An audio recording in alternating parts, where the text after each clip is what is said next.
O senhor falou que não aceita a primeira resposta da enquete, né? Põe a enquete de novo no ar, por gentileza. Tem como pôr?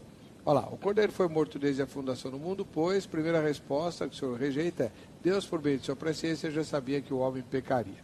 A segunda resposta é: Deus soberanamente decretou a queda do homem. Bom, por que o senhor não aceita a primeira?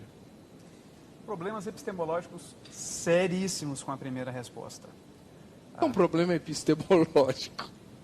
Boa pergunta. A epistemologia, ela trabalha sobre como é que você sabe que o que você sabe é verdade. É a fonte do seu conhecimento. Da onde vem o que você entende? Qual é a fonte da verdade para você? Se eu leio o Evangelho e Cristo se diz a verdade, o caminho e a vida, eu percebo que Deus está se colocando como aquele que é fonte de todo conhecimento, de tudo aquilo que é. Se eu falo em termos de presciência, eu estou vendo Deus aprendendo da criação algo e não Ele sendo a fonte desse conhecimento. É algo que a criação fez dentro do seu livre-arbítrio, conforme os termos arminianos, e Deus olhou para o futuro, então apreendeu isso. Isso é um conhecimento analítico, um conhecimento de análise, um conhecimento que você olha as coisas, chega a uma conclusão.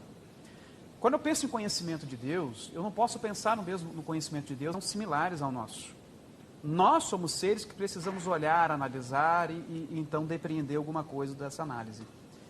Deus não, Ele é a fonte do conhecimento. E quando a gente fala que quem colocou o futuro lá, a ideia é de que em todos os termos, tudo aquilo que existe tem que vir do Criador, senão não existe.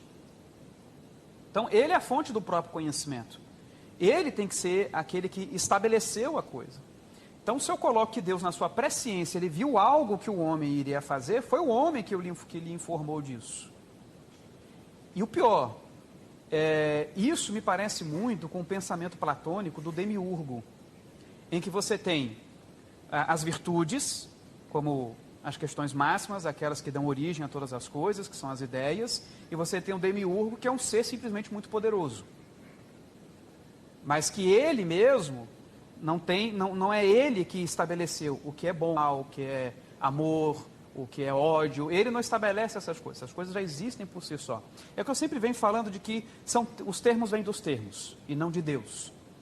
Certo? Nesse sentido, então, Deus simplesmente olha para os termos, vê o que é e então ele vai julgar e vai determinar a sua própria ação, vai dizer então o que ele vai fazer. Então, na verdade, em última análise, Deus está determinado assim como o ser humano, pelos termos. Certo. Ou seja, então, na acusação arminiana de que calvinista é determinista, é verdade, nós somos deterministas, mas eu creio que Deus é o determinador. Na teologia arminiana, Deus é determinado, tanto quanto o homem. Só que em níveis diferentes, mas os dois são determinados. Eu tenho uma série de padrões aqui a seguir e eu tenho que lançar esse padrão sobre aquilo que eu faço. Porque senão eu vou ser isso, senão eu vou ser aquilo, senão eu sou aquilo outro. Porque ele precisa seguir. Então, isso que eu não consigo perceber.